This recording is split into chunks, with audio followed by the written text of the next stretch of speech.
Assalamualaikum warahmatullahi wabarakatuh. Selamat pagi. Biar lagi kita dalam acara mingguan rutin diskusi selama 1 jam, yaitu Tanya Apa Saja Totas, Persmen dari Departemen Opjin FK UNER, kerjasama dengan POGI dan ITI Surabaya, dan juga menghadirkan narasumber dari RSUD Sutomo dan Rumah Sakit Universitas Erlangga. Dan hari ini sudah hadir di tengah-tengah kita, yaitu guru kita semuanya, Profesor Dr. Eri Gumilar, selaku moderator pada hari ini. Selamat pagi, Prof. Dan Halo, juga selamat pagi, Dr. Seto. Selamat pagi, bos saya ini, Dr. Brahmana. Selamat pagi, Prof. Selamat pagi, Prof. Iya. Dan juga narasumber, ya ini yang pertama Akbar dan juga Dr. Agung Sunarko, spesialis Opjin konsultan veto maternal. Dan pada topik kita hari ini melalui dari veto maternal, yakni bagaimana peran suplementasi vitamin D dan DHA selama kehamilan. Dan seperti biasa, sebelum kita mulai, kita persilakan kepada Dr. Brahmana selaku Ketua Departemen Opjin FK UNER untuk berikan sambutan. Assalamualaikum warahmatullahi wabarakatuh. Waalaikumsalam. Pertama-tama saya menyapa guru saya, mentor saya, Prof. Dr. Eri Gumilar. Kemudian sahabat saya, Dr. Aldika Akbar, sahabat saya, Dr. Agung Sunarko, kemudian Dr. Arif Tunjung Seto, Dr. Pandu, Dr. Firda yang awal acara ini dari minggu ke minggu. Ini sudah edisi berapa, Dr. Seto? Sekarang? Kalau enggak salah 100. 97, enggak 97 ya. Menjelang 100 ya, Prof. Kurang 97, Dok. 97 karena saya ingat Dr. Bram uang saya ada $100 97 gitu. Oke, siap, Prof. Juga saya menyapa salam hormat saya untuk semua partisipan, para SPOG dimanapun berada. Nah, setiap hari Senin kita login dan menurut saya ini istimewa hari ini. Karena Prof. Eri turun gunung, Dr. Aldi turun gunung, Dr. Agung turun gunung, dan topiknya sehari-hari tentang suplementasi vitamin D dan DHA pada ibu hamil ya. Kadang-kadang saya pribadi kalau ada orang hamil resepi apa ya multivitamin, tidak tahu betul salah. Dan kita menimba ilmu dari beliau-beliau itu. Mungkin acaranya hanya 1 jam, bisa segera dimulai. Saya mohon maaf bila ada kekurangan, mohon masukan selalu. Terima kasih, salam sehat semua. Wassalamualaikum warahmatullahi wabarakatuh. Waalaikumsalam. Waalaikumsalam warahmatullahi wabarakatuh. Terima kasih Dr. Brahmana selaku Ketua Departemen Opjin.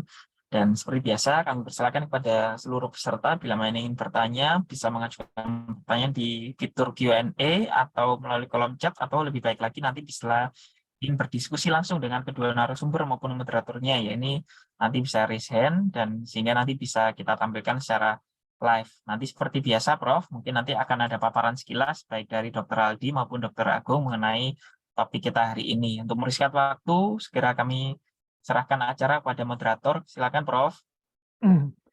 Assalamualaikum warahmatullahi wabarakatuh. Waalaikumsalam. Alhamdulillah. Ya Allah memberikan barokahnya. Kita berkesempatan kembali lagi belajar. Ya. Jadi walaupun saya dengan dua narasumber ini, Dr. Aldi dan Dr. Agung, terima kasih kepada beliau yang hadir di sini, dan juga tentu saja nih pada bos saya nih, Dr. Brahmana nih, Ketua POGI, dan Dr. Agung dan Dr. Seto yang dengan setia ya mengawal 97 kali nih saat ini. Ini kali ini topiknya betul-betul mempertanyakan ya, karena Dr. Aldi sama Dr. Agung kalau kita lihat ini ya, what is the value of the question topik ya. Dia mempertanyakan apakah perlu ibu hamil itu, apakah selalu apa gimana, apakah selalu perlu ya ibu hamil itu menerima vitamin D and omega ya di sini ya. Ini sudah pasti nih ada omega 3, ada omega 6 nanti nih. Baiklah, dengan waktu 1 jam ini dua narasumber saya ini, wah ini hebat-hebat ini. Dr. Aldi jelas nih narasumber ilmiah. Dr. Agung juga selain narasumber ilmiah juga sumber money, sumber duit juga. Silakan Dr. Aldi, mungkin 3-4 slide aja cukup ya Dr. Aldi ya. 3-4 slide karena within 1 hour what something we can do. Ya. Terutama focusing pada ininya Dr. Aldi. pada omega dan vitamin D. Silakan. Iya, Bro. Kan ini judulnya tentang vitamin D ya, Bro. Sebenarnya judulnya kan perlukah suplementasi vitamin D secara universal ya pada ibu hamil. Jadi saya mungkin nggak membahas omega 3 ya, Bro. Nanti mungkin Prof Ferry yang kalau boleh saya share sedikit slide ya, untuk mungkin beberapa slide yang penting untuk masalah vitamin D pada kehamilan ini. Bismillahirrahmanirrahim. Jadi sebenarnya masalah defisiensi ini, vitamin D ini sangat besar ya, masalah yang sangat besar. Kalau dilihat dari data di worldwide ya, di seluruh dunia itu 96,62% ibu hamil itu kekurangan vitamin D. Nanti data di Indonesia pun tidak jauh berbeda. Dan kalau kita lihat di sini data di Indonesia, di Jakarta, jadi pada 234 ibu hamil pada trimester pertama itu dilakukan pemeriksaan kadar vitamin D, ternyata yang defisiensi hampir 100%. Ini kondisi di kota besar, di ibu kota kita aja seperti ini. Yang mungkin ini mungkin bisa menggambarkan gambaran di seluruh Indonesia mungkin juga seperti ini, bahwa vitamin D kita defisiensi itu lebih dari 99% pada ibu hamil. Ini mungkin sekilas saja bahwa vitamin D itu paling utama didapatkan dari paparan sinar matahari ya. Kemudian dari diet itu hanya sedikit, tapi yang lebih utama adalah paparan sinar matahari.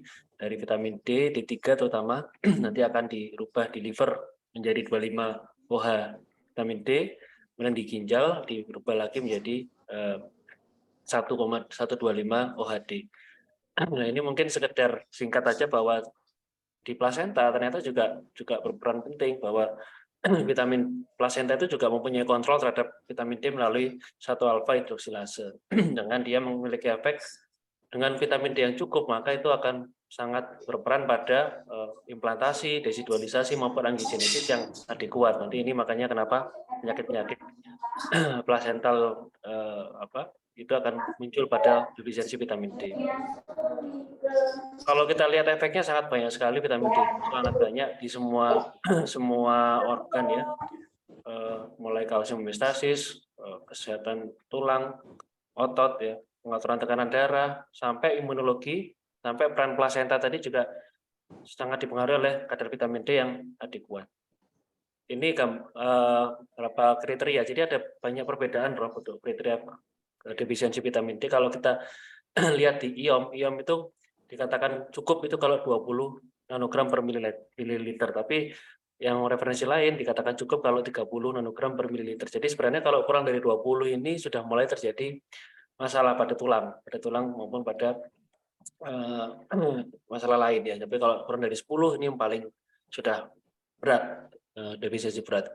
Kalau toksisitas hasilnya hampir tidak ada, karena 99% ibu hamil kita itu justru kekurangan. Ini mungkin rangkuman yang penting, bahwa ternyata kalau kekurangan vitamin D itu dampaknya luas ya, kayak maternal, fetal, juga ke anak-anak. Ini yang nggak kita sadari, bahwa kekurangan vitamin D pada kehamilan, pada maternal saya rasa semua sudah tahu ya teman-teman objin, preeklamsi, gestasional diabetes, preterm delivery. Kemudian kalau memang kekurangan benar akan diresorpsi dari tulang ibu ya, sehingga menjadi kropos tulangnya, ada periodontal disease.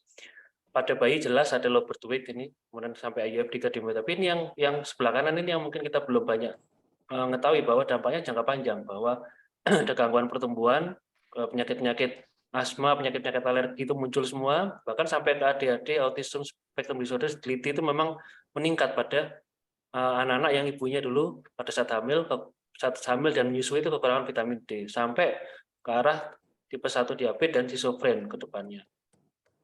Ini efek suplementasi vitamin D pada penelitian dengan jumlah sampel yang cukup banyak. Intinya adalah vitamin D pada grup B ini, yang ibu hamil yang diberikan suplementasi vitamin D, kejadian diabetes gestasional, preeklamsi maupun preterm labor jauh lebih rendah dibandingkan yang placebo yang tidak diberikan suplementasi vitamin D.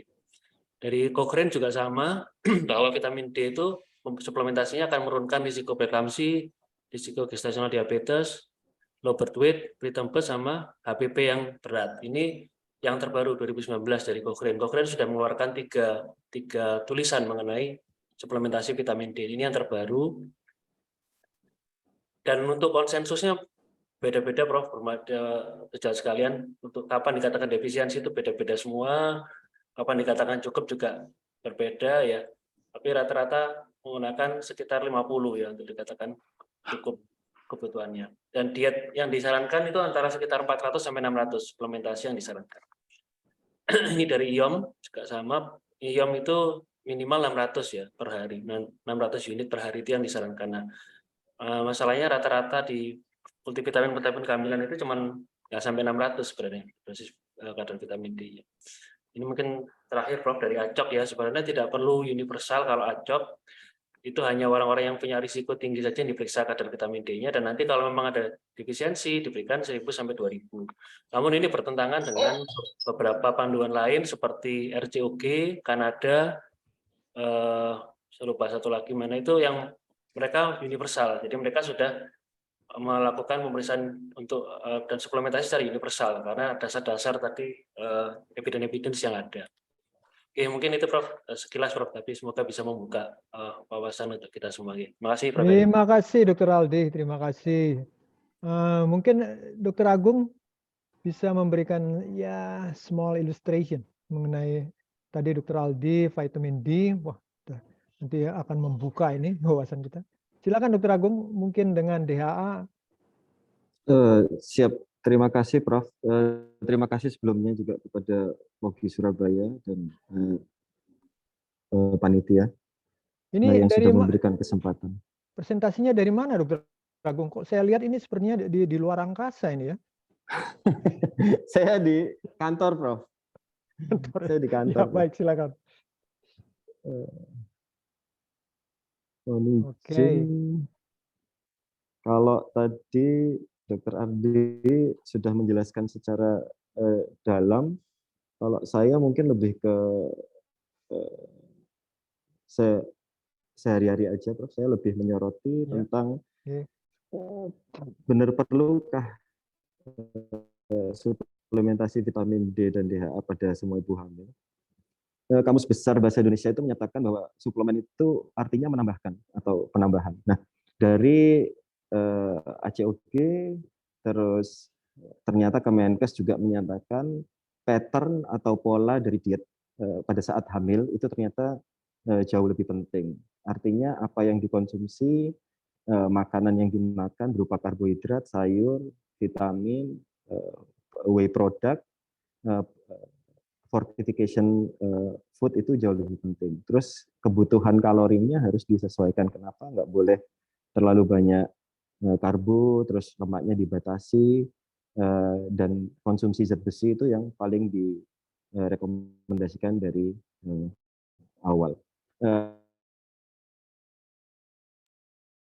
Yang nggak boleh kita lupa bahwa pada kehamilan sendiri terjadi perubahan besar, akan merubah juga kebutuhannya meningkat untuk kehamilannya sendiri dan untuk bayinya.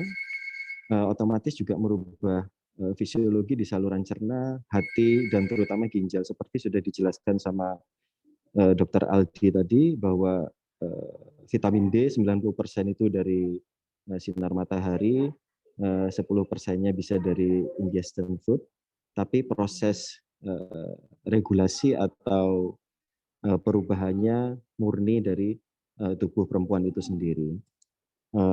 Dan kita tahu bahwa peningkatan kebutuhan itu terjadi selama kehamilan. Jadi rekomendasinya, kalau yang saya lihat tentang nutrisi pada ibu hamil, tetap tentang peningkatan kebutuhan dan ditambahkan suplemen. Artinya semua mengatakan bahwa pattern makan adalah hal yang paling penting. Nah, untuk DHA sendiri saya lebih banyak menemukan rekomendasi tentang penggunaan DHA untuk mencegah kelahiran prematur, Prof. Dan sejawat sekalian. Artinya memang seperti dikatakan Prof. Eri tadi, PUFA atau polyunsaturated fatty acid itu terbagi diantaranya omega 3 atau omega 6. Nah, kenapa kok omega 3 dalam hal ini DHA yang lebih dibutuhkan? Jadi ternyata omega 3 itu mempunyai sifat antiinflamasi, terutama DHA-nya. Meskipun secara gamblang dikatakan bahwa rasio dari omega 6 dan omega 3 itu jauh lebih penting dibandingkan omega 3 sendiri yang sangat tinggi. Artinya kalau kebutuhan untuk mencegah kelahiran prematur, inflamasi itu memang direkomendasikan dari beberapa organisasi. Angkanya memang tidak sepakat. Ada yang paling rendah itu 200 mg, yang paling tinggi saya baca itu malah ada yang memberikan 1000 mg, Prof. Jadi memang masih belum ada kesepakatan. Jadi kalau pertanyaannya perlukah diberikan untuk semua ibu hamil, nah itu masih belum ada kesepakatan. Cuman memang diberikannya pun tidak menimbulkan kerugian atau keburukan untuk ibu hamil sendiri, kecuali memang kalau kelebihan vitamin D pada orang-orang dengan kasus ginjal atau kasus metabolik mungkin perlu dihitung secara cermat. Nah, saya kira itu aja, Prof. Eri, presentasi dari saya. Kurang lebihnya mohon maaf. Terima kasih. Assalamualaikum warahmatullahi wabarakatuh. Baik, terima kasih Dr. Aldi, Dr. Agung. Sebelum kita ini ya memasuki diskusi, coba saya sedikit membuat catatan yang insya Allah bisa terkesan ya kita bawa. Dari Dr. Aldi, saya make it summary ya. Ini yang cukup mengejutkan itu tadi ya, bahwa ternyata suatu studi ya di Indonesia itu 97% ya terjadi defisiensi. Jadi saya ingat Dr.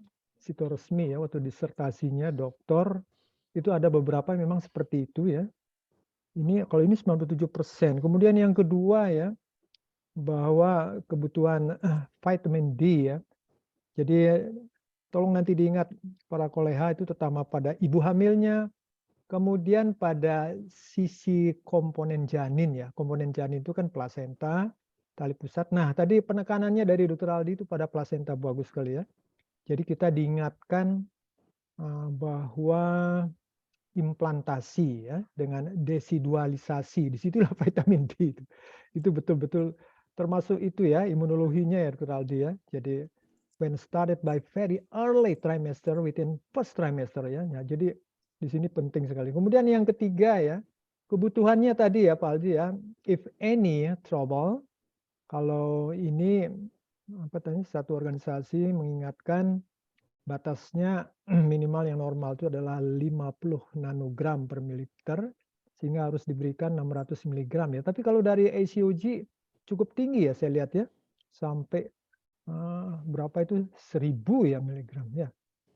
Baik, dari Dr. Agung ini memang topik tersangkut apa namanya DHA ini ya, omega 3, omega 6 tadi Anda sudah jelaskan.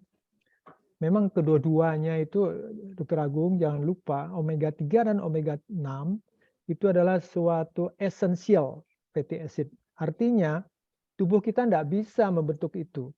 Jadi harus di insert dari luar. Ya, jadi dia suatu esensial ya. Esensial fatty acid sangat dibutuhkan. Tadi sudah dijelaskan Dr. Agung.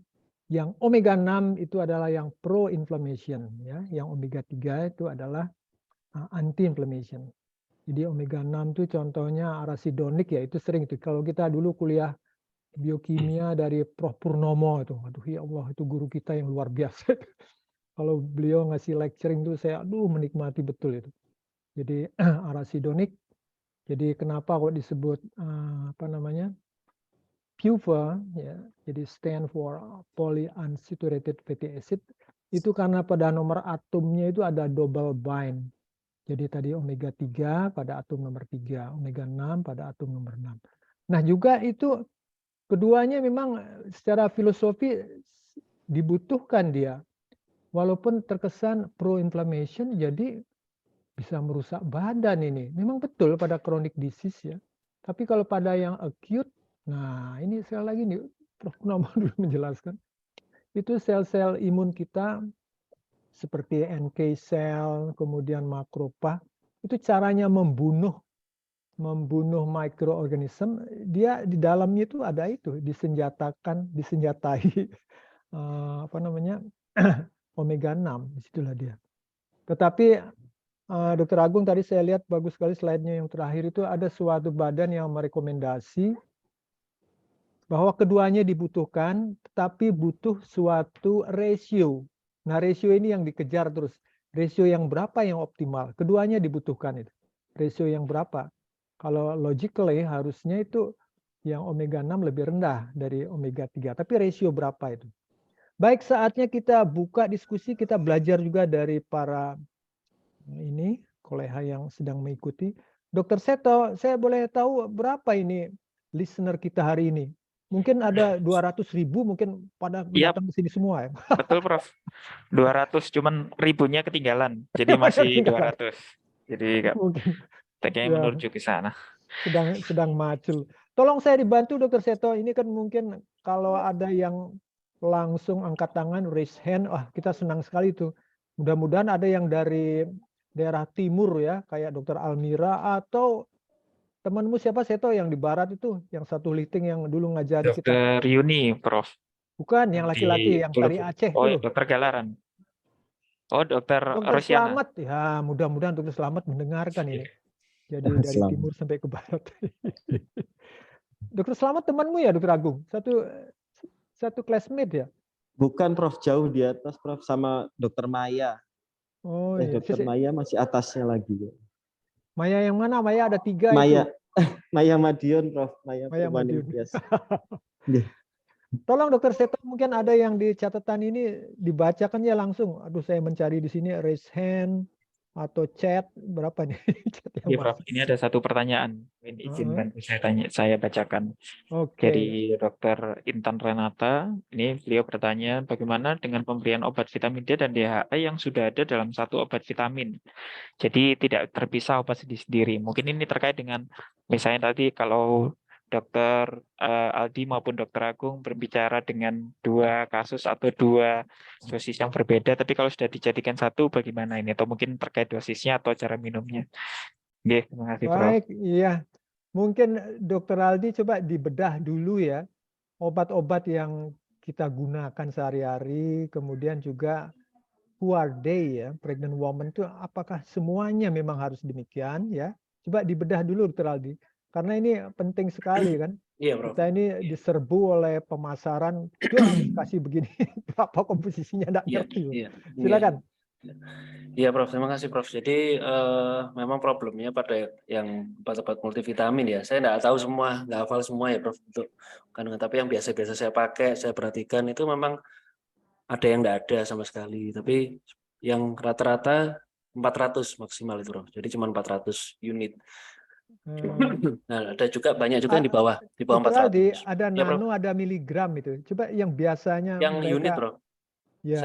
Saya lebih mudah menggunakan yang unit karena rekomendasi-rekomendasi Unit, ya. itu kan berdasarkan unit ya, Bro. Ya. Internasional unit, Bro. Jadi kalau yang di kemasan-kemasan itu unit Bro, biasanya EU.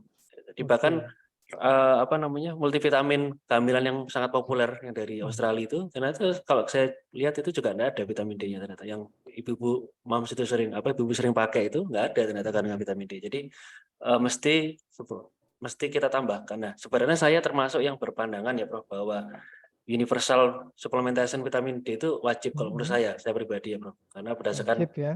evidence yang ada itu jauh lebih menguntungkan kalau kita berikan suplementasi dibandingkan tidak kita berikan.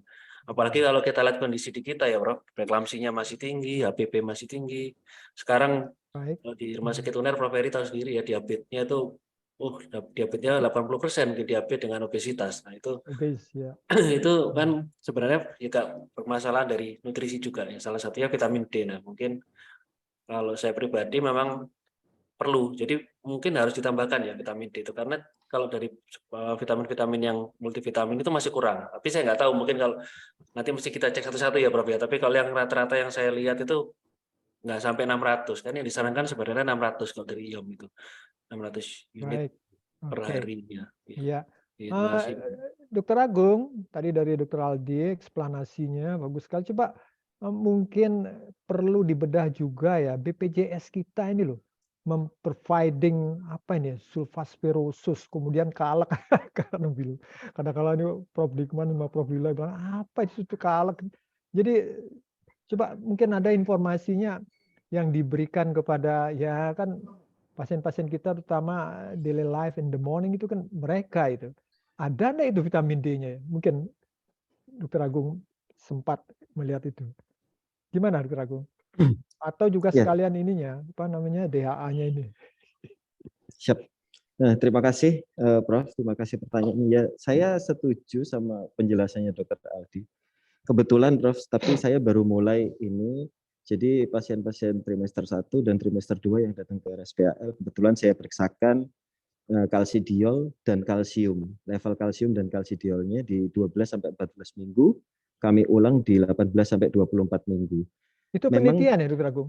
Apa penelitian? saya sedang Hah? jalan, Prof. Saya sedang jalan baru Good. mulai 2 bulan. Jadi diambilnya pada minggu kehamilan berapa? 11-14 Kemudian? dan 18-24. Jadi saya ikutkan bersamaan dengan screening trimester 1 sama 2, Prof. Jadi prospective study namanya ini ya, diikuti Iya, terus. Iya, Prof. Nah, ini secara raw material belum saya olah, memang hasilnya itu rata-rata di bawah nilai rujukan, Prof. Untuk kalsidiolnya dan kalsiumnya itu rata-rata di bawah nilai rujukan. Nah, jadi tadi kan Dr. Aldi mengatakan itu 97% itu ya di bawah 50 nanogram ya, Dr. Aldi ya. Ya. Nah, itu ada yang 10, ada yang 20. Oke, teruskan Dr. Agung.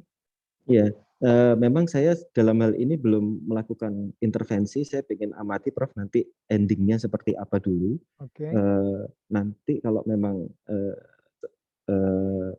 hasilnya memang dan kayaknya memang pasti kurang, mungkin saya sendiri akan lebih mantap merekomendasikan untuk ibu hamil ini. Oke. Baik, Dokter Seto, coba saya berusaha meng-summary jawaban dari Dr. Aldi sama Dr. Agung ya, mengenai perlukah apa tidak ini ya, dan juga diberikan dalam bersama ini, sambil kita menunggu secara resmi dari pemerintah ya, karena sepengetahuan saya dari pemerintah itu suplementasi itu baru sampai sekarang asam folat ya, yang paling awal itu adalah zat besi, ya, kemudian asam folat, dan ini terakhir kalsium, ya, has not yet reaching vitamin D. Lah ini dia. Tapi ini tadi dari Dr. Aldi aja sudah satu paper demikian menyoloknya. Ini terkesan dari Dr. Agung yang sedang ongoing prospective study. Wah, ini sudah ada kesan demikian. Dan juga jangan lupa, kan memang very high maternal mortality, possible cause-nya itu ya masih dua ini, yaitu preeklamsi dan perdarahan. Dr. Aldi juga di slide-nya juga ada itu ya, perdarahan itu juga bisa terjadi karena defisiensi. Iya, jadi Bro. stand on this strong point, right? Saya kira ya harus ini vitamin D ini masuk. Sekarang masalahnya ini ada enggak di BPJS obat-obat kita ini masuk ke dalamnya. Kan selama ini cuma SF kalak. Saya sendiri juga jujur enggak ngerti saya apa komposisinya itu di dalamnya. Ya. Baik. Coba kita maju terus, Dr. Seto, ada lagi atau kalau bisa raise hand lah. Bisa ketemu face by face, pengen ketemu sama Dokter Slamet. Katanya Dokter Ersa bilang Slamet sekarang gemuk sekali karena sudah sugih katanya. Iya, Prof. Ini untuk mungkin saya bacakan pertanyaan berikutnya, Prof. Ini ada pertanyaan dari anonim. Jadi untuk vitamin D dan DHA ini dimulai sejak usia kehamilan berapa? Mungkin tadi sudah disebutkan, mungkin dispesifikan lagi. Itu jawabannya memang tadi dari Dr. Aldi, the sooner the better. Tapi secara theoretically sebenarnya sangat bagus pada minggu ke-7, minggu ke-8 ya. Jadi pada waktu blastosis plug implanted pada endometrium, nah di situ mulai. Terutama itu Dr. Aldi, imunologik aspeknya juga. Bagaimana yang T helper 1 produce cytokine, yang sitokin proinflamasinya dihasilkan sehingga dia bisa masuk ke dalam dan tumbuh dengan baik itunya. Tadi kan Dr. Aldi menyinggung desidualisasi ya, Dr. Aldi ya. Iya. Lanjutkan Pak Seto. Yang apa ini, yang chat ini berapa pertanyaan lagi? Tidak ada yang raise hand Pak Seto. Oke, memang belum ada, Prof. Mungkin saya pertanyaan dari Dr. Bambang ini. Defisiensi vitamin D. Ini saya lihat Dr. Seto Anda mengumumkan siapa yang raise hand akan diberi hadiah. Benar tak ini? Hah? Iya, Prof. Boleh, Prof. Silakan, Prof. Hadiahnya dari Prof. Heri tapi. Ngawur. Oke, terus ya. Gimana Seto? Iya, jadi ini yang terkait dengan vitamin D mungkin terkait dengan tinggi badan. Jadi ini mungkin komentar dari Dokter Bambang Ari nggih, bahwasanya 20 tahun yang akan datang pemain bola di Indonesia ini bisa tangguh kalau suplementasi vitamin D-nya sudah sejak awal. Jadi ini terkait juga sama prestasi sepak bola Indonesia. Mungkin Prof Ferry yang juga pemerhati Indonesia. Jadi timnas ini kira-kira mungkin ini karena kita dari awal suplementasi vitamin D-nya kurang dan terbukti tadi paparan Dr. Aldi 99% defisiensi. Mungkin mohon tanggapannya mungkin Prof. Oke, saya setuju. Sebenarnya sih Bang Ari itu ingin menyapa saya, tapi caranya melalui demikian. Kan kita itu ya, ini Pak Aldi ini sama dengan saya. Ini apa namanya, football crazer. Dipukul 2-0 oleh suatu negara yang baru merdeka 1975. Betul enggak? Kita kan 1945, ya kan? Angka kematian ibunya juga si Vietnam ini sudah 2 digit loh ya. Kita ini, masih ingat enggak Pak Seto? Kita ini 270 ya. Sebab sebentar lagi saya jam 1 harus presentasi dengan apa namanya Pak Aldi dengan Leiden. Harus tahu. Jadi dengan kata lain, it's not only the vitamin that's needed, right? But human resource, nah ini SDM kita ini loh yang harus diperbaiki. Ya, jadi ya seperti yang Pak Aldi katakan tadi itu, dan juga Dr. Agung, yaitu the principle is the mother who is yes or not allowed to be pregnant. Ini dia. Sebenarnya tidak layak hamil, terus hamil. Lah ini yang harus diperhatikan. Kalau tidak layak hamil ya itu yang persis itunya Pak Aldi. Itu yang kita harus, aduh, tidak ngerti lah. Nanti katanya harus dicetak 2.900 objin baru lah. Ini Dokter Bram yang ngerti ini. Karena rakyat itu tidak tersentuh katanya apakah betul apa enggak. Jadi prinsipnya ya memang setuju ya, micronutrition is the important role to be pregnant, itu penting sekali. Di samping juga environments, dan jangan lupa Bambang Hari bahwa ya namanya educated person ini dia. Ini yang, dan juga our deep culture ya, mereka ini kan coba sebelum umur 20 sudah nikah, itu kan suatu culture. Waduh, ini sudah satu tantangan ini. Bukan saja suatu micronutrisi, tapi suatu environment. Jadi artinya kan 1000 hari pertama itu kan 9 bulan 10 hari the baby growing intrauterine. Nah ini environment-nya di sini bukan cuma micronutrisi toh, malah distress pada kehamilan, maturation dan lain sebagainya. Tuh ikut mengganggu. Ini betul-betul beban kita ini, suatu challenge. Ya demikian, terima kasih Bambang Hari. Bambang Hari ini itunya posnya di Pacitan tapi di Jakarta terus dia. Karena ngurus bisnisnya luar biasa. Baik Pak Seto. Ya, Prof. Ini ada satu lagi pertanyaan. Bagaimana tanggapan pemikiran awam bila kelebihan vitamin maka akan khawatir terjadi masalah pada bayi? Atau seperti Kak contohnya sering disebut ADHD. Bagaimana nih Prof?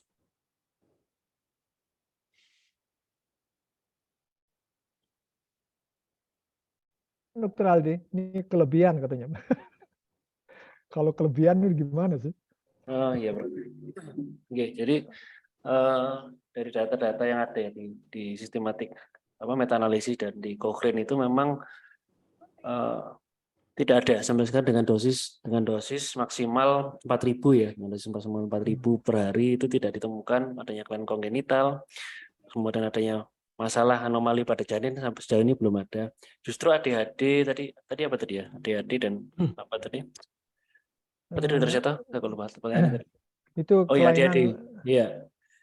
ADHD dan lain itu ya. justru didapatkan pada ibu-ibu yang defisiensi tadi yang sudah saya sampaikan di awal. Justru pada ibu-ibu yang defisiensi akan mengalami ADHD, kemudian autism disorder, gangguan ke arah schizofren itu justru pada ibu yang ADHD. Tadi mungkin saya lupa menyampaikan ya, Prof. Untuk tidak hanya pada pregnancy ya, pada laktasi pun, pada saat menyusui itu juga sangat penting untuk pemberian vitamin D. Jadi dosisnya bisa lebih tinggi kalau pada yang menyusui sebenarnya bisa sampai 6.000, 4.000 sampai 6.000 per hari untuk karena apalagi ASI eksklusif itu sumber vitamin D-nya hanya dari ibunya, dari ibunya. Jadi perlu penambahan yang banyak untuk bukan banyak yang cukup untuk memenuhi kebutuhan vitamin D pada bayinya. Dan saya setuju Dr. Bambang tadi memang Ya memang karena itu mungkin dok, karena kekurangan vitamin D juga dan mikronutrisi yang lain gitu. Jadi kita harus nggak tinggi itu 2-0. dia belajar. Iya, iya, iya. Ya. Dokter Agung mungkin ada tambahan? Iya, Prof, tambahan sedikit. Mungkin maksudnya yang penanya itu kan ibu hamil itu sering ya kalau ke pasien dok ini kalau kelebihan asam folat atau kelebihan DHA apa nanti nggak jadi bermasalah, nanti anaknya jadi ADHD, jadi autisme spectrum disorder. Dan sudah dijawab sama Dr. Aldi, memang untuk penelitian malah dikatakan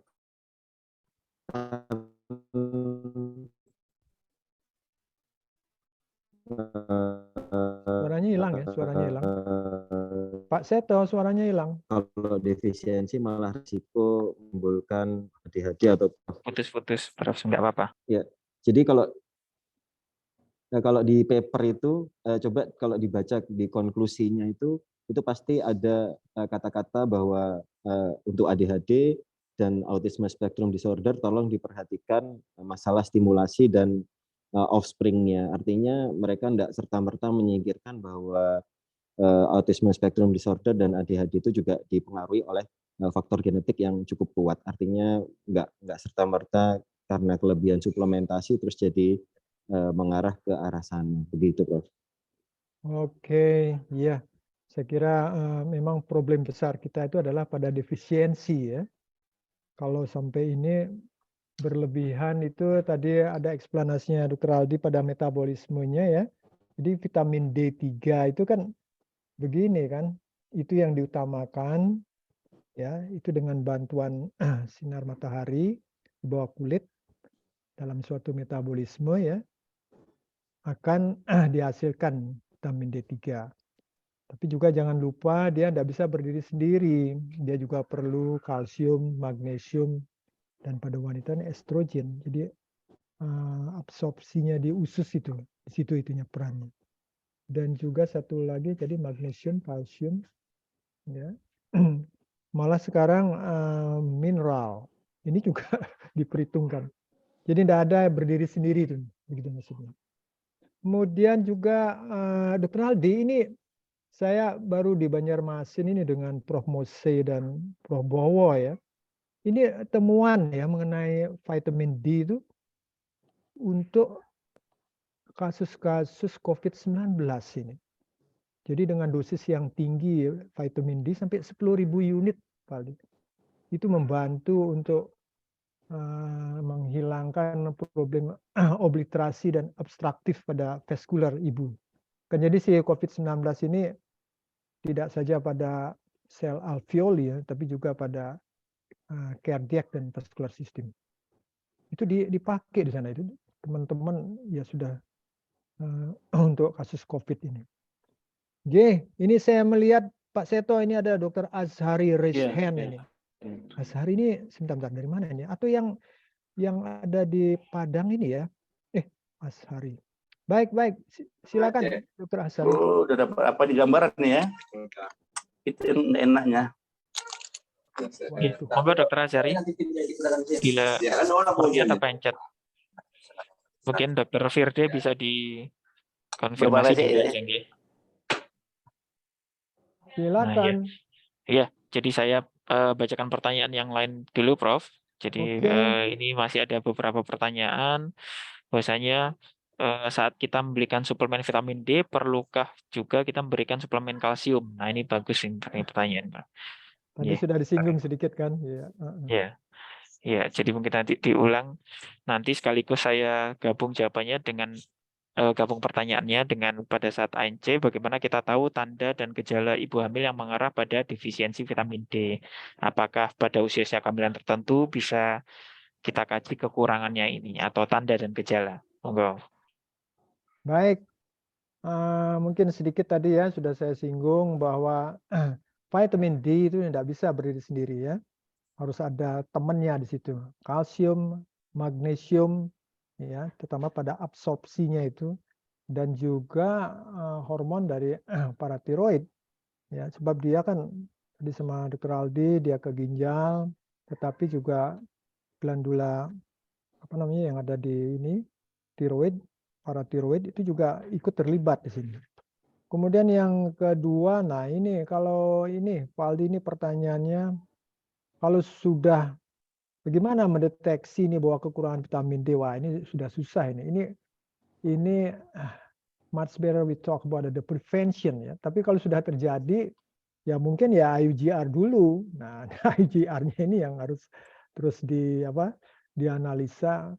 IUGR yang mana, apa penyebabnya, kan bisa dari sisi plasenta, sisi janin, sisi ibu. Monggo, silakan Dr. Aldi punya pendapat kalau umpamanya sudah terjadi lah itu loh. Mendeteksinya ya memang ya pemeriksaan darah ya, tapi pemeriksaan darah mengukur vitamin D itu enggak murah loh itu. Itu yang bisa yang private laboratory itu. Kalau BPJS rasanya ini ada galah enggak di sini? Enggak bisa itu. Silakan. Dr. Aldi, Dr. Agung. Iya, Prof. Kalau BPJS nggak bisa, Prof. Jadi problem kita ya, Prof. Masuk pemberian vitaminnya aja kalau ya sangat kurang, saudara. Kalau BPJS Ya. sangat tidak cukup ya, Prof. Hanya diberikan SF, folat biasanya sama apa Dr. Agung? SF, folat sama apa lagi? Satu lagi ya. Saya satu lagi lupa, Prof, biasanya. Jadi cuman Magnesium masuk juga. Kalsium, Dok. kalsium, iya, kalsium. Magnesium juga Pak Aldi. Kalau BPJS biasanya cuma itu, Pak. Ya yang tergantung kebijakan rumah sakit ya. Tapi kalau dengan tarif yang sekarang dengan klaim yang sekarang ya nggak akan mencukupi kalau kita tambahkan yang lain-lain termasuk vitamin D. Tapi betul sekali, Prof. Ferry, sulit mendeteksi vitamin D-nya dari klinis itu sulit sekali ya. Gejala-gejalanya ringan biasanya, Prof. Nggak terlalu terlihat, jadi kelelahan misalnya rambutnya rontok gitu, kelemahan otot, gangguan nafsu makan dan sebagainya yang tidak spesifik, Prof. Memang harus makanya kalau di ACOK itu kan disarankan pasien-pasien yang high risk, yang berisiko tinggi untuk kekurangan vitamin D diperiksakan karena vitamin D-nya. Ya sebenarnya kalau di Indonesia memang relatif high risk ya, Prof. Karena kebanyakan orang yang ibu-ibu bekerja misalnya itu kan berangkat ke kantor pagi sekali, pulangnya malam, jadi jarang kena matahari, apalagi juga pakaiannya tertutup, Prof, di kita karena jadi itu memang paparannya sangat risiko tinggi lah ibu hamil Indonesia. Makanya saya berpendapat kan kita sebenarnya wajib untuk suplementasi vitamin D kalau di Indonesia ya.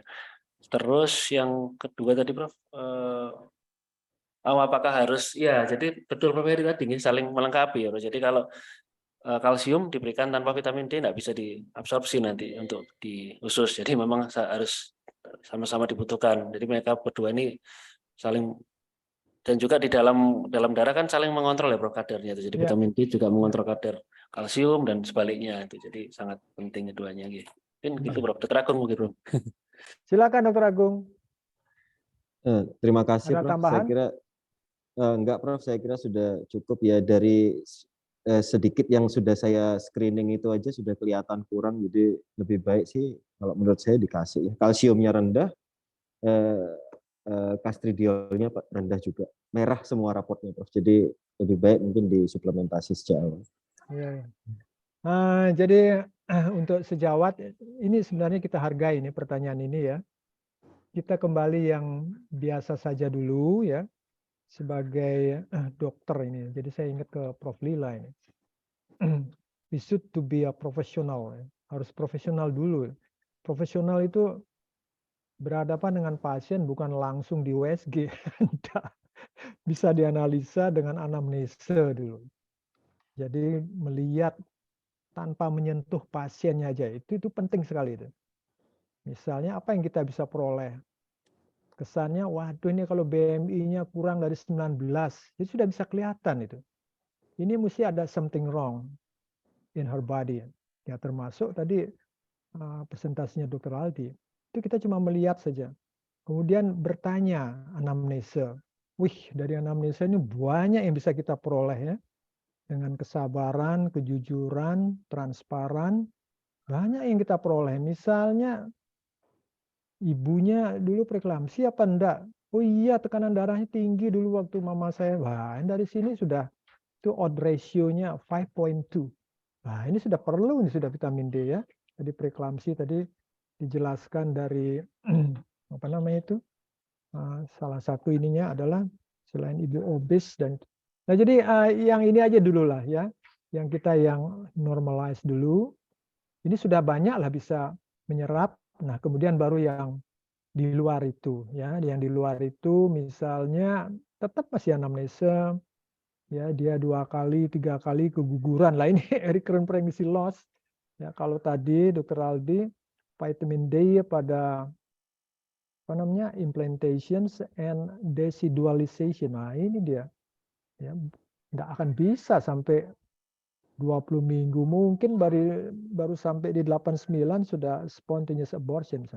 Jadi kita mulai dari situ aja dulu ya. Nah, kalau umpamanya sudah menjadi kebiasaan kita ya, saya terkesan sekali itu Pak Seto, Pak, kalau tidak salah itu Anda yang bertanya ya tanggal 4 Desember itu waktu Prof. Lila menjawab, bukan Anda, Dr. Pandu. Prof. Lila itu jawabnya singkat sekali, ya harus profesional lah, ini memang betul. Jadi dari sini dulu. Nah, setelah itu baru yang it look to be notably ya. Notably itu artinya yang khusus sekali. Nah, baru dari situ kita gali itu. Persis seperti itu. Baik, ini saya cek di sini tersisa 12 menit. Betul ya Pak Seto? Iya, Bro. Baik, mungkin bisa Jadi dilanjutkan. tempat gua.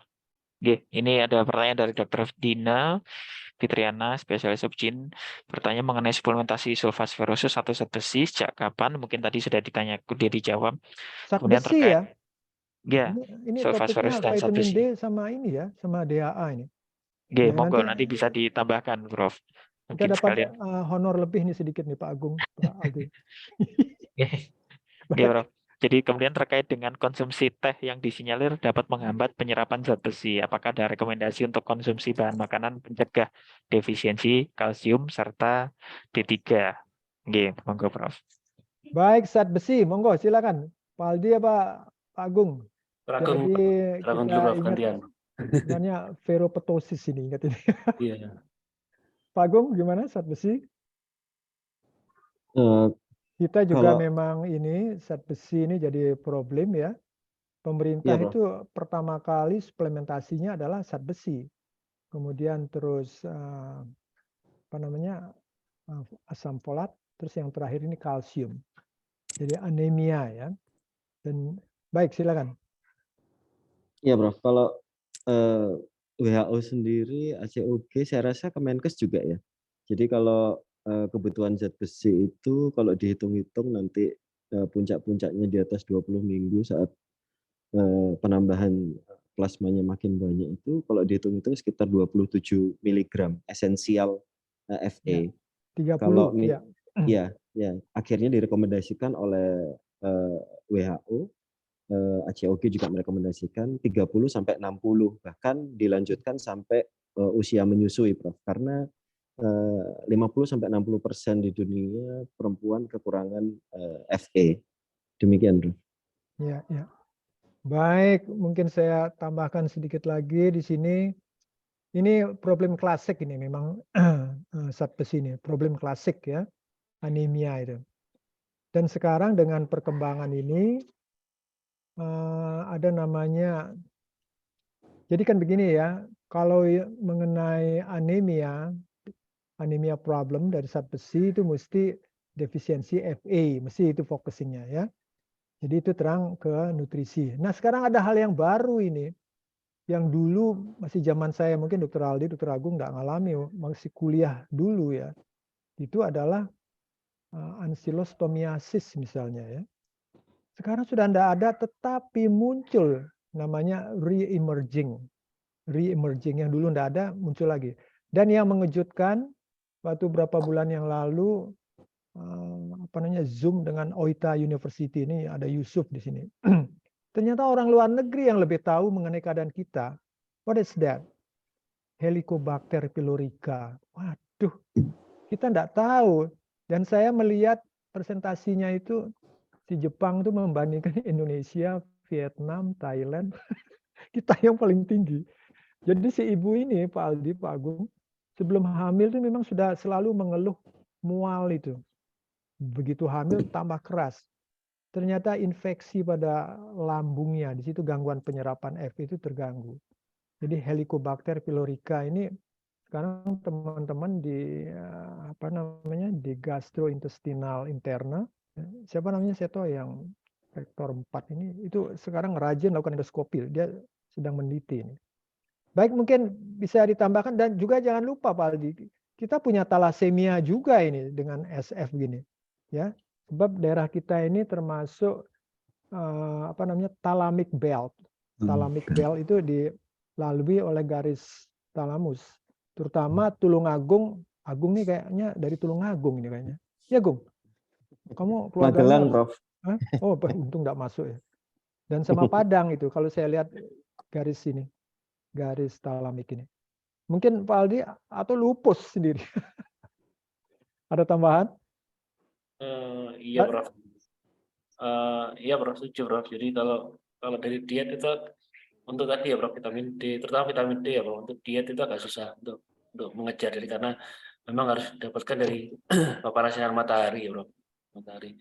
Untuk kalsium itu mungkin masih bisa dari dia, tapi tetap juga akan kesulitan memenuhi kebutuhan, dan termasuk iron itu juga zat besi itu juga sama, juga harus suplementasi. Dan ini kalau nggak salah kan ini Prof ya, KFM sedang menyusun ini panduan untuk anemia dalam kehamilan, jadi terutama yang defisiensi zat besi, karena memang mayoritas itu anemia defisiensi zat besi yang di kita. Yang nomor 2 kan defisiensi folat ya, baru ketiga itu yang macam-macam tadi Prof, penyakit kronis itu. Tapi yang kalau kita sudah bisa pegang yang 2 ini, defisiensi Fe dan defisiensi folat, insya Allah sih sudah mengcover mayoritas anemia pada ibu hamil di Indonesia, Prof.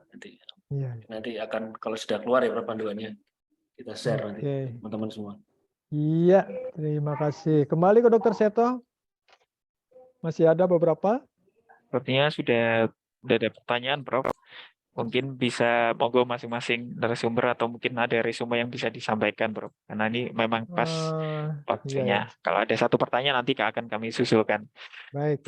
Mungkin saya tambahkan ini mengenai tadi yang Dr. Agung presentasinya DHA ini ya. Omega 3, omega 6 ya. Omega 6 itu yang pro-inflammation, omega 3 yang anti-inflamasi. Itu jelas itu perlu ya, karena tadi sudah kita pahami dia suatu esensial fatty acid. Tubuh tidak bisa membentuk itu, jika harus dimasukkan dari luar. Tapi berapa banyak? Nah ini kalau ada teman dari pediatri ikut joining di sini, itu bagus. Sebab pediatri juga dia akan di sebelah hilir dari kita ya, bayinya lahir itu punya pendapat di 1000 harinya itu juga ada suatu ini, tapi sayang beliau tidak ikut. Tapi apapun whatsoever ya, the philosophy itu diperlukan itu. Nah di kita ini kan minyak goreng ini ya Pak Agung ya, kalau contohnya itu ya, yang bagus itu kandungan omega 3-nya yang lebih tinggi dari omega 6, itu minyak goreng dari jagung ya. Terus dari bunga matahari juga itu. Tapi saya tidak tahu ini industri minyak. Kita kan pernah ngalami nih baru ini minyak goreng, krisis minyak goreng, krisis minyak goreng. Nah, kemudian juga kembali lagi ke Pak Aldi ya, yang vitamin D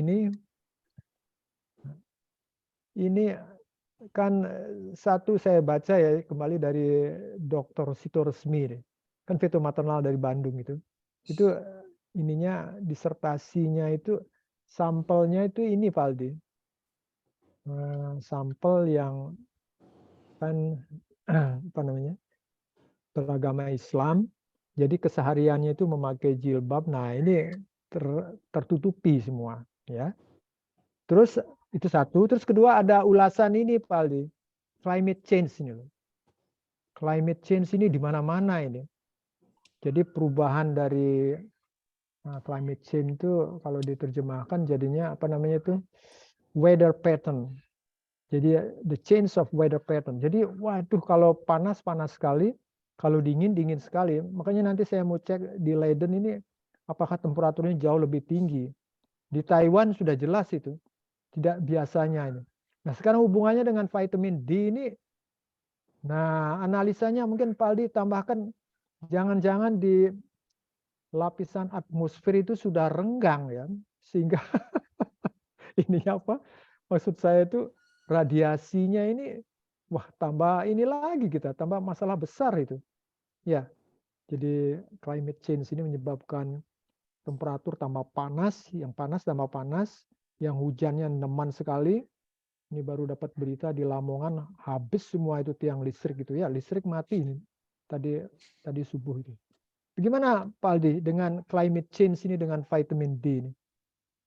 Jadi perubahan temperatur sekarang ini.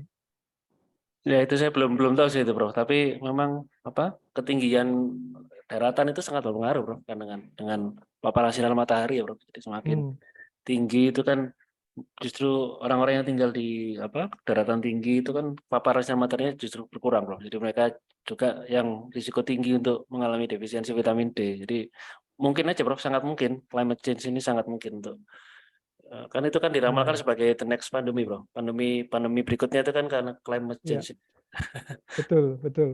Betul. Ini baru saya dapat berita dari CNN itu di mana? Di India sama di Iran itu kok bisa menerima badai pasir. Badai pasir ternyata dilihat itu dari gurun Sahara. Loh, kok bisa datang ke situ? Lah ini hal yang baru ini. Ternyata ya ilmuwan jawabnya itu climate change termasuk gangguan terhadap vitamin D-nya yang tadi. Iya, itu pengetahuan kita makin lama ini, aduh, makin lompatan ilmu ini. Kita tidak bisa tenang sedikit, mesti sudah ada aja hal-hal yang baru. Oke, Dr. Seto, mungkin dicek lagi, final rechecking, whether it's still question, 2 minutes more. Ya, ini ada pertanyaan. Oke. Beberapa waktu lalu ada pasien otot minta suplemen vitamin D untuk bayi yang baru lahir, usia baru berapa jam. Alasan karena ASI-nya kurang vitamin D. Bagaimana pandangan narasumber mengenai dari awal lagi nih, bahkan dari lebih muda lagi? Monggo. Bayinya sudah lahir ini. Bayinya sudah lahir tapi air susunya tidak keluar. Terus vitamin D yang disalahkan. Oke, monggo dikomentari ya Pak Aldi, Pak Agung. Agung apa saya? Ya, silakan. Oke, ya Prof. Jadi kalau pada laktasi Prof ya, memang tadi yang sudah saya sampaikan di awal, memang direkomendasikan Prof untuk pemberian suplementasi vitamin D pada ibunya. Apalagi kalau ibunya tadi menyusui secara eksklusif karena sumber vitamin D-nya hanya dari ibunya yang kemudian lewat ASI, sehingga memang disarankan kalau bahkan beberapa rekomendasi itu 4.000 sampai 6.000 per hari. Jadi dosis tinggi. Kalau memang ibunya diperiksa pada saat laktasi memang ternyata defisiensi, itu kita bisa 4.000 sampai 6.000. Kalau pada saat hamil kan maksimal 4.000 ya Prof sebenarnya. Kalau ini lebih tinggi lagi 6.000, bahkan ada beberapa yang memberikan dosis 10.000. Nah, itu memang masih dalam penelitian, tapi intinya saya sih mendukung ya dokter. Bayinya saya dokter Prita ya, mungkin ke ibunya dokter Prita ya, lebih ke ibunya ya. Kalau bayinya saya belum baca sih kalau dari sisi ibunya wajib diberikan kalau dia menyusui, apalagi ada defisiensi. Dokter Agung mungkin sudah baca Dokter Agung. Suplementasi pada bayinya ya, saya pikir kayak gini. Kalau saya sih yang saya tahu kan memang ini booming sekali sejak terutama pandemi itu Dr. Aldi atau Prof. Heri, vitamin D pemberian ini, dan rasanya kok ternyata punya efek di semua lini. Saya sih pertama kali kenal vitamin D itu malah justru dari kakak saya yang onkolog di Semarang. 3 tahun yang lalu, 4 tahunan itu waktu beliau tesis konsultan itu ternyata meneliti hubungan antara kadar vitamin D termasuk VDR-nya dengan risiko terjadinya kanker serviks pada perempuan. Ternyata hasilnya waktu itu yang beliau teliti ternyata memang yang kekurangan vitamin D, imunnya itu cenderung turun. Itu 5 tahun yang lalu malah kakak saya sudah menyampaikan, Bung, kok ternyata hasilnya seperti ini, apa ada efek di kehamilan. Nah, sejak pandemi itu makin banyak. Menurut saya sih, saya setuju kalau untuk ibunya disuplementasi aja, tapi kalau untuk bayinya lebih baik konsultasi sama dokter anak, meskipun saya kira kalau dikasih juga nggak ada efek jeleknya ya. Tapi sekali lagi jangan lupa bahwa dia butuh kalsium dan magnesium untuk absorpsi dan regulasinya. Demikian, Prof. Ya. Baik. Nah, jadi kita kembali lagi ke filosofi ya. bahwa kehamilan dengan laktasi itu satu paket gitu. Ya, apalagi dengan menyadari 1000 hari ya kita menghindari stunting ini. Jadi 1000 hari itu betul-betul harus direnungkan itu. 9 bulan 10 hari di intrauterine, kemudian sisanya itu berapa ya? Hampir 2 tahun pada masa anak-anak. Jadi harus disadari semua. Salah satu contoh misalnya perkembangan otak itu. Otak janin itu cuma tumbuh sampai minggu ke-28 itu. Selanjutnya dia tidak akan tumbuh, cuma dia ya cuma bertambah besar aja. Nah, di sini dengan menyadari itu, kalau kita keluar dari 1000 hari ini, wah itu sudah terlambat. Jadi saya membaca satu paper ya, stunting itu tidak bisa loh disembuhkan loh ya. Tetapi di ketertinggalan berat badannya bisa. Tapi kan definisi stunting itu diantaranya adalah the failure of thinking. Nah, kegagalan berpikirnya itu. Nah, baik sekarang dengan menyusui, yang saya katakan satu paket itu memang pada waktu kita meriksa ibu hamil ini harus diingatkan, Bu nanti menyusui ya. Dan juga filosofi yang lain, another within 6 months after delivery, 6 bulan setelah melahirkan itu memang harus menyusui, itu minimal. Itu tugas kita sebagai obstetrik. Nah, jadi dengan eksplanasi masing-masing pagi ini dari Dr. Aldi dan Dr. Agung, bagaimana perannya vitamin D ini di dalam nutrisi, ya disitulah kita memberikan kewajiban kita sekali lagi memberikan konseling kepada ibu hamil. Ya, bukan saja pada waktu nanti terus bayinya lahir baru dipikirkan, wah itu sudah ya cukup terlambat. Kemudian yang kedua, menyusui itu bukan masalah yang gampang ya. Saya pelajari itu sangat tergantung dari emosi ibu ya. Jadi artinya niatnya ibu itu. Niatnya ibu itu. Ya. Kalau pada high social value baby, dia akhirnya succeed. Ya given birth, nah mungkin dia tinggi motivasinya. Tapi kalau ibu-ibu yang career woman ini belum tentu loh ya. Jadi di situ harus diingatkan. Jadi neonatologi pediatri mengingatkan 6 bulan pertama setelah melahirkan itu mutlak air susu ibu itu tinggi sekali. Jadi gitulah, enggak bisa dipotong-potong. Jadi nanti aja kalau sudah bayinya lahir, enggak. Harus satu paket dari awal. Ya itulah poin kita. Dokter Seto mungkin sudah lewat kali ini. Iya, Prof. Iya, 4 menit. Silakan kembali ke Dokter Seto. Ya, terima kasih Prof atas resumennya dan sekali lagi kami ucapkan terima kasih kepada seluruh peserta yaitu moderator Prof Eri, juga kedua narasumber Dr. Aldi dan juga Dr. Agung Sunarko telah memberikan paparan kita mengenai vitamin D dan juga asupan DHA pada kehamilan. Jadi nanti kita akan ketemu lagi seperti biasa dalam acara Tanya Apa Saja setiap hari Rabu pukul 10 sampai pukul 11 minggu depan di jam yang sama di hari yang sama. Terima kasih sekali lagi kami ucapkan Assalamualaikum warahmatullahi wabarakatuh. Terima kasih Prof. Terima kasih Dr. Agung, Dr. Aldi. Terima kasih. Terima kasih Dr. Seto, Prof. Pamit. Waalaikumsalam warahmatullahi wabarakatuh. Waalaikumsalam warahmatullahi wabarakatuh.